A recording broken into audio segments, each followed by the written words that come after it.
لكن لو بتلعب مع في دوري ابطال افريقيا مثلا قدام صن داونز، قدام الترجي، قدام الوداد، قدام شباب بلوزداد، قدام شبيبه القبائل، قدام اورلاندو بايرتس، قدام الهلال السوداني، ما هو دي الفرق اللي انت هتروح تلعبها. بتلعب ماتش في كاس عالم للانديه، ما هي الاخطاء دي هي اللي بتلبسك، والاخطاء دي هي اللي بتخليك زي الزفت، والاخطاء دي هي اللي بتخليك تستقبل اهداف ملهاش لازمه. ولنا في ماتش ريال مدريد اللي اتغلبنا فيه 4-1 خير دليل.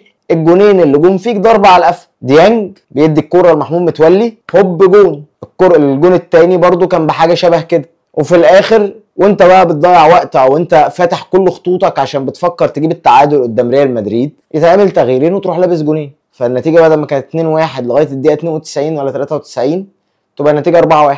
زي ما كان هيتعمل فيك النهارده لو كنت بتلعب قدام فرقه كبيره. انت 3-0 هوب الجون هوب التاني. والله لو فرقه كبيره كانت هتركب عليك الماتش النهارده يا عم، كانوا هيطلعوا متعادلين.